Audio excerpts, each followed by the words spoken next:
Tara, let's travel to Fukuoka, Japan. Fukuoka is one of the largest cities in Japan and it is located at the northern part of Kyushu Prefecture. Fukuoka is also known as the gateway to Asia dahil malapit lang siya sa mga major cities like Seoul, Shanghai, and Taipei. And alam niyo ba na ang Fukuoka ay kilala sa kanilang Hakata Ramen, yatai stalls, nightlife, shopping, beaches, and magagandang temples. Kaya naman we are so lucky to experience and witness the beauty of Fukuoka. In this vlog, I am going to take you sa mga places na napuntahan namin and sa mga bagay na na-experience namin dito sa Fukuoka. This vlog is our official day 1 in Fukuoka and ipapakita namin sa inyo ang mga places na napuntahan namin in just one day. So without further ado, let's get on to the video.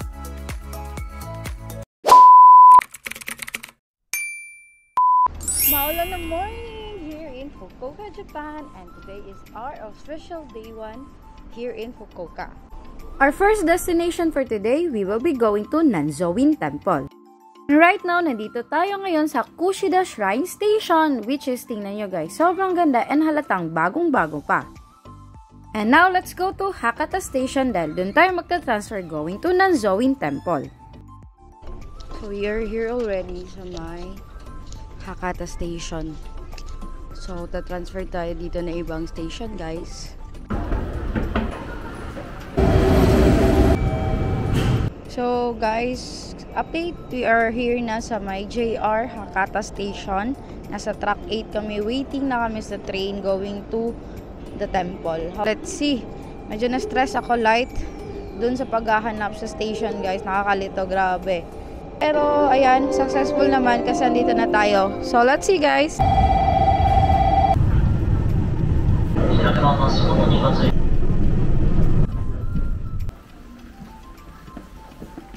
So, we arrive here sa may Nanzoin Mae. Let's go! Naghanap kami actually ng convenience store. Kaso lang, yung station dito guys ay sobrang tahimik and walang convenience store. So, pansin nyo, maambon. So, wala kaming payong. Kaya naglalakad na lang kami. So, let's go! Nakabili na kami ng payong guys. Dito na lang. Hindi siya convenience store. Souvenir shop siya. So, meron silang payong na binibenta, which is around 600 yen. Laban sa lamig. Hindi ko na-expect to. Alam nyo ba yung weather forecast today is 9 degrees. Ang lamig, guys. So, eto, from the station, you need to walk up. So, pupunta pa tayo sa taas para makita and mapuntahan yung temple. So, let's go! Here is our clear payong. And finally, now we are here at Nanzoin Temple. Guys, please do take note kung ano yung mga pinagbabawal dito. Especially if you have tattoo. But don't worry, meron naman silang free clothes dito na pwedeng gamitin. And also, bawal din dito ang mga selfie stick, tripod, and also mga camera like GoPro and DJI. Ang Nanzoin Temple ay isang Buddhist temple located here at Sasaguri, Fukuoka. Here at Nanzoin Temple, ayan. Yung reclining Buddha, Nanzoin Temple is known for it. For the reclining Buddha. And sobrang laki niya, guys. Ayan. Ang Nanzoin Temple ay home of the reclining Buddha which measures 11 meters tall, 41 meters long, and it is the longest existing bronze Buddha statue in the world.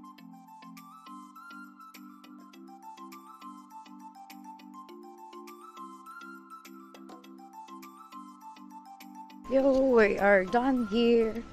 And pabalik na kami ng train station.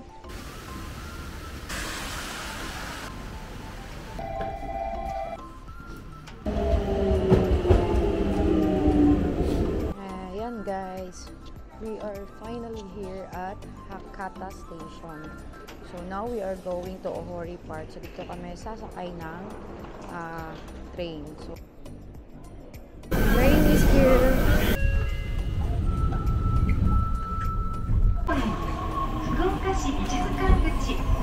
Dito na kami sa may Ohori Park Station. Let's go. Yan guys, tapos na kami kumain. Hindi ko na naipakita sa inyo kasi kumain lang kami dyan sa may Daily Yamazaki guys. Oh, yan. So, dyan kami kumain. Daily Yamazaki. Para lang dun siyang Family Mart, Lawson, 7-Eleven, ganun. So, yung kinain namin ay onigiri. Tsaka sa kanya ay bread. Yan. So, dyan sa tapat, dyan yung Ohori Park. Ayan. Yan yung entrance niya. And, konting lakad lang. Diyan naman yung subway station, guys. Actually, dyan kami galing kanina. Kaso lang, naghanap sana kami ng makakainan. Nahanap ko talaga ramen. Kasi, sobrang lamig. Bagay na bagay ang ramen ngayon. However, wala kaming makita. Ay, gutom na kami. Kaya yan, kumain na lang kami sa konbini. And eto, tapos na kami kumain. Kaya, explore na natin ang Ohori Park. Medyo mahirap mag-explore ngayon guys kasi maulan. As in, maulan. Tapos malamig pa. So, medyo mahirap. And by the way, malapit dito yung Fukuoka City Museum. Pero sarado siya ngayon. Maybe because Monday. Ayan.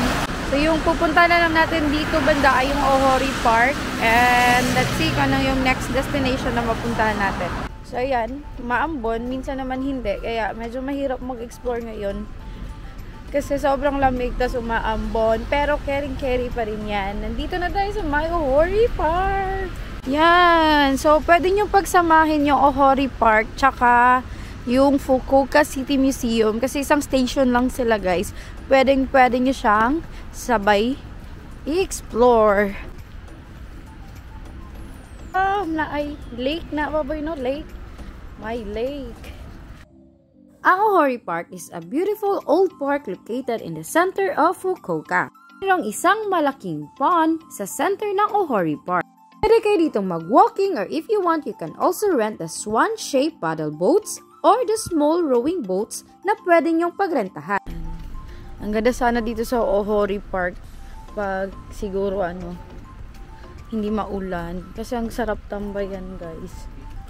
Yan, tingnan nyo, ang ganda. Ito yung mga bench niya, tapos yung view mo, yung lake. Tapos meron doon na bridge.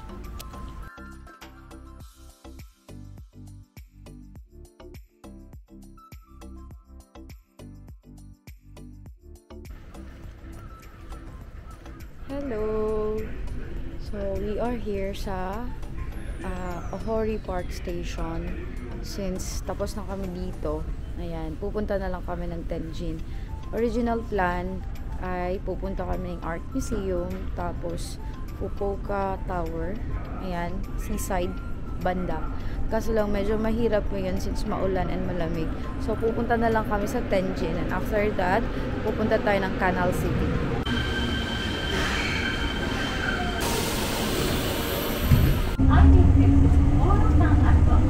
Yun, nakita na namin exit 11. We are here sa may Tenjin, and eto, we are going to Tenjin Underground Shopping Center. Let's go. Ayan na nga guys, lumagpas kami. Supposedly sa may underground shopping center tayo pupunta. So, akala ng husband ko, lalabas kami. So, andito na kami sa labas. So, babalikan natin yan later kasi doon din naman tayo sasakay ng train going to Gion for the Canal City. May nakita kasi kaming GU tsaka Uniqlo paglabas namin. Ayan, nakikita nyo ba? Ayan lang. So, pupunta tayo dyan kasi bibili ako ng bonnet tsaka ng scarf. Depende. Guys, we are here sa may GU na. Ayan, our favorite GU. So, we are here kasi bibili ako ng bonnet tsaka ng medyas. Hindi kinakaya ng medyas ko yung yung lamig sa paa. So, bibili ako na to. Ayan. So, if you're planning to go here sa Japan and winter time, dito na kayo mamili guys ng damit. Naka-sale sila. Ayan, naka-sale sila. We offer fashion items with your passport to receive a tip.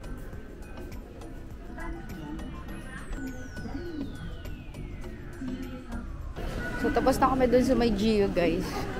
And now, bumalik ulit kami dito sa subway station ng Tianjin.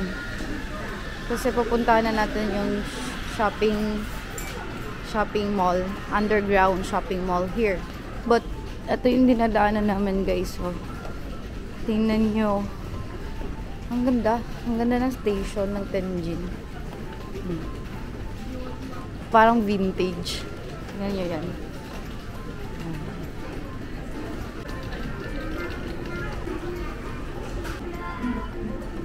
So, ngayon ka lang na-realize na ito na pala yung shopping. Connected siya sa subway station. Yan o, subway airport line. Yan. Tapos dami mo nang pwedeng puntahan ng mga stores, iba't iba. Mga damit, accessories, food, meron din. Tsaka mabango. Mabango yung ano nila dito, yung underground. Cheese tart, oh. Mahal. Sarap. Favorite ko pa naman yung cheese tart.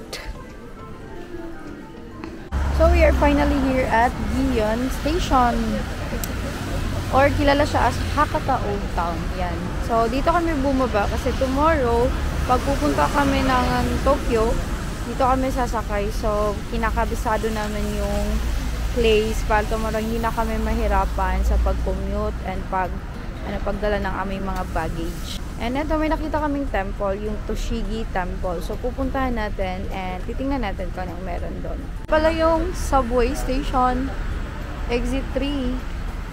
Tapos, nandyan lang yung temple, nandyan. So, pupuntahan natin yan.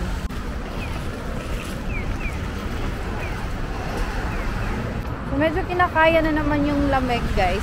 But alam nyo ba, 11 degrees pa din ngayon. And buti na lang tumilan na yung ulan. Ayan. So, dyan kami pupunta sa Mai Toshigi Temple. Let's go! So, ayan. Dito na kami sa Mai Toshigi Temple. So, if you're planning to go here, pinakamalapit niyang exit ay exit 1. So, tara, let's! So, one of the must-visit temple in Fukuoka is the Tochoji Temple. This is one of the oldest, still intact Buddhist temple in Japan. This temple is an important attraction in Fukuoka and dapat niyo siyang mabisita especially if you're visiting Fukuoka. Alam niyo ba na ang temple is also a magnificent spot for viewing cherry blossom during spring? This is February but eto na nga may nakita na kaming paunti-unting nagbubloom na cherry blossom around the temple. Sayang nga lang at hindi namin nakita ang Big Buddha sa loob ng Tochoji Temple. But if you have some time, you can also come and visit Tochoji Temple. We are done here sa temple. And now, final na talaga to. Pupuntahan na namin yung aming hotel. At mag-iiwan ng mga gamit. And mag-relax ng saglit. And after nyan ay mag-explore na ulit. So, let's see. Sabi kasi sa Google Map, malapit lang dito yung aming hotel. As in, malapit siya. So, mga nasa less than 1 kilometer. Ayan. So, lalakarin na namin going sa aming hotel. On our way to our hotel, ito na daanan na namin another temple, Mangyoji Temple. Dami palang temple dito. Ayan. So, ito yung ano namin, neighborhood, guys. Diyan lang yung hotel namin, banda sa My Family Mart. Ayan. So, tinry lang namin sa May Gion na airport line para makita namin kung kaya ba tomorrow para isang line lang. So, yan. Pupunta tayo sa May Canal City later pero uwi muna kami para mag-iwan ng gamit. Napaka-bulky na. Ang dami naming dala. So, ito pala guys. Share ko lang yung picture namin na nakuha kanina sa... Ayan, ganda. So, gamit naman dito ay Instax Mini Evo. Ganda niya. And nakalabas na kami ng aming hotel. Ayan. Ang lamig, guys. Actually, nagbihis ako. Nagdagdag lang ako ng inner. Kasi medyo yung lamig nanunuot na talaga sa laman. Kaya I decided na magbihis ng wool coat. And then nagdagdag ako ng extra layer sa lower. So, 3 layers na yung lower ko. Tapos 3 layers sa upper. Kayang-kaya pa naman guys. Hindi pa ako nag-gloves. Ayan. Yan na. 3 minutes walk lang pala siya guys. Ang lapit lang, diba? Ayan. So, dumidilim na. And mas malamig pa ngayong gabi. Yan na. So, di namin to napansin kagabi kasi madilim na. Tsaka close na siya. So, buti ngayon maaga kami. And talagang we decided na mas maaga kami guys kasi para mas maaga din kami makauwi later since tomorrow check out na kami and we are going to Tokyo na. Here we are. Grabe, sobrang lapit lang. Ayan, so papasok tayo sa loob ng Canal City Mall. Mall pala siya guys. Ayan. Ito yung labas niya, dito kami dumaan. Let's go inside. Close the door. Ayan na, may heater na. Wow!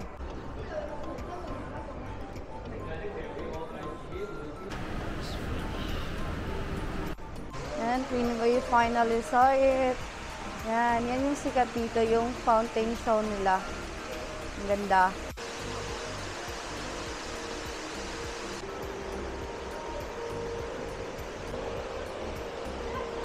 Yan na siya guys. Yan na yung fountain dito sa Canal City. And so pupunta natin yung ibang side para ma-witness siya. Galing kanina, tapos eto lalabas kami. Going to the river. Yan, connected lang siya guys. Hindi namin siya na-appreciate kagabi since mabilisan lang kaming pumunta and hindi kami umabot dito. Yan. So maganda siya dito guys. Malapit lang pala siya. May mall. Ayan, maraming temples, may mga yatay stalls. Okay dito sa Gyeonmachi, guys. Grabe yung vibes dito, guys. Napaka-laid back, napaka-chill. Kung chill sa Nagoya, mas chill dito sa Fukuoka. Ayan. Ay, medyo malamig kasi today, kaya mahirap tumambay dito. Pero pag kaya naman yung lamig, ang sarap siguro umupo dito, tapos kakain. Yan. So, meron silang rides dito guys, gaya niyan, no? Yan. Gabi nakita din natin yan, ngayon din meron. So, yan sila, dumadaan.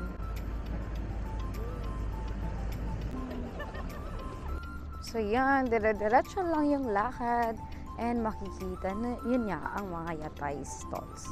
Again, kilala ang Fukuoka sa mga yatay stalls or mga pop-up na stalls for food. Ayan. Alam niyo ba kagabi, galing kami dito, hindi kami makakain. That's around 8 PM nung kakarating lang namin dito. So, factor siguro na sa Sunday. Ngayon is Monday, kaya hindi ganun kadami yung tao siguro. Grabe ang haba talaga ng pila kahapon.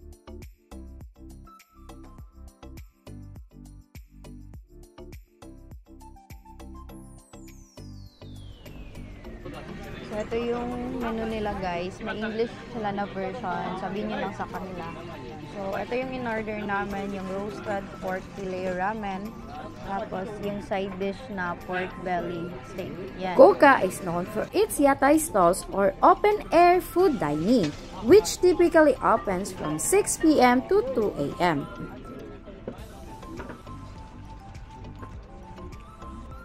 So, we're done eating. Ayan. Grabe. Hindi ako nakapag-video kasi word na word ako kanina. Muntikan na mawala yung mic ko. Yan. So, buti na nahanap namin, guys.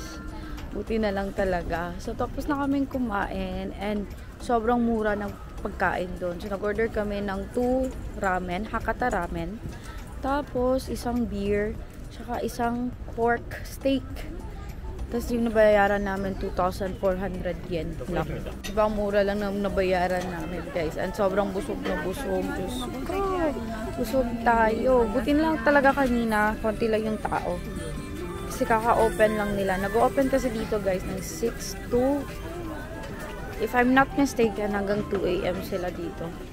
Okay, i-double check ko na lang. So, yun na nga. Ngayon, around 7 PM, sobrang dami na ng tao.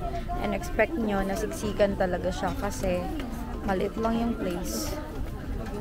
Yes, maliit lang talaga. Damn.